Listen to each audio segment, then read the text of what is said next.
ঈদ উল ফিতর মুসলমানদের সবচেয়ে বড় ধর্মীয় উৎসব।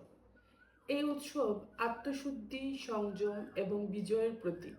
দীর্ঘ 1 মাস সিয়াম সাধনার পর ইসলাম ধর্মাবলম্বীরা এই দিনটি আনন্দের সাথে উদযাপন করেন।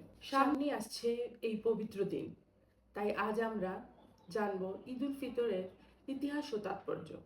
ঈদ উল ফিতরের সূচনা হয় ইসলামের শুরুর সময় থেকে। প্রথম ঈদটি 624 খ্রিস্টাব্দে পালিত হয় হিজরতের দ্বিতীয় বছরে।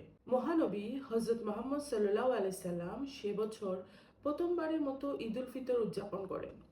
এই সময় মুসলমানরা বদরের যুদ্ধে ঐতিহাসিক বিজয় অর্জন করে, যা ইসলাম ধর্মের ভিত্তিকে আরো দৃঢ় করে তোলে। রমজান মাসের 30 দিন রোজা রাখার পর এই দিনটি আসে এক আনন্দের বার্তা নিয়ে। ঈদ উল ফিতরের মূল ভিত্তি হলো আত্মসংযম, ধৈর্য ও আল্লাহর প্রতি কৃতজ্ঞতা প্রকাশ।